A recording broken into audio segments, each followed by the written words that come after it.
This segment brought to you by Kansas Grain Sorghum, growers working together. Find out more at kansasgrainsorghum.org. Welcome back to the show. Here's Kyle's conversation with Earl Lewis. We're visiting with Earl Lewis. Earl is the Assistant Director of the Water Office. Earl, we want to talk about funding and how the state pays for its water plan. Let's just start with that, and then we'll work into John Redmond. You bet. So in 1989, the legislature passed the State Water Plan Fund to really try and implement the practices and programs that were coming out of the water plan. It's based on a set of fees and some statewide sources, and it has been pretty stable over the years, but it's been pretty level as well. And it funds a variety of programs, projects, and a lot of things just trying to implement water and make things better for Kansans. Now, you have fiscal responsibility for some of the maintenance costs at the reservoirs. How do you get that money?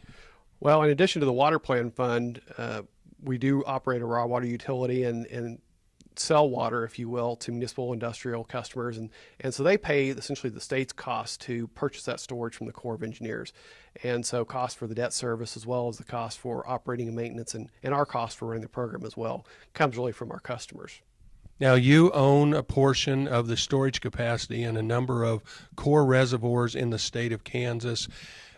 All of them would have some sedimentation problems.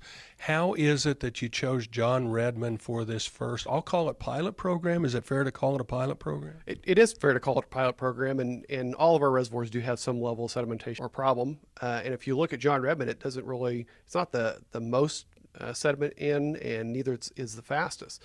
And so the reason it was picked is because, again, trying to make sure that we're providing good service to our customers.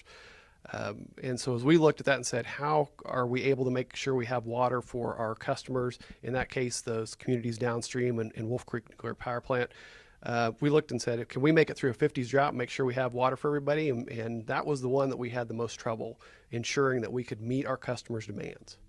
When you looked at John Redmond and the dredging, that sort of a dredging project isn't used many other places. It's not, and it's an expensive process. We did a lot of research on other projects, other programs around the nation. Ohio, Iowa, South Dakota all have had or do have different dredging programs run at the state level. But most of those, all of those really are for recreation, cleaning out marinas, cleaning out boat ramps, those type of things. So nowhere in the nation had a non-federal entity, a state or community, gone into a Corps of Engineers Reservoir and dredged for the purpose of restoring storage and creating water supply. So while there's been dredging and it's been around for forever, doing it for this purpose in this way was really the first time that anybody's done it in the nation.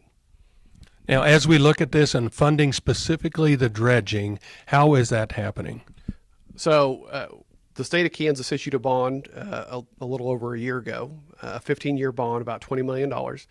And so that's going to be paid really 75% from statewide sources from that state water plan fund that we talked about, and then 25% from the water marketing fund. And you might imagine there was a pretty good policy debate on who should pay and how much who should pay. But again, since it was somewhat of a pilot program that may or may not go beyond this in the state of Kansas, we thought probably a 3/4, 1/4 was an appropriate split. We're visiting with Earl Lewis. He's the Assistant Director of the Water Office in the state of Kansas. We'll be looking more at dredging on John Redmond Reservoir after this. Back to you, Jamie. Thanks, Kyle. Stay with us after the break for this week's Kansas Soybean Update. Valley Vet Supply is devoted to providing information and professional quality products at reasonable prices. Valley Vet Supply.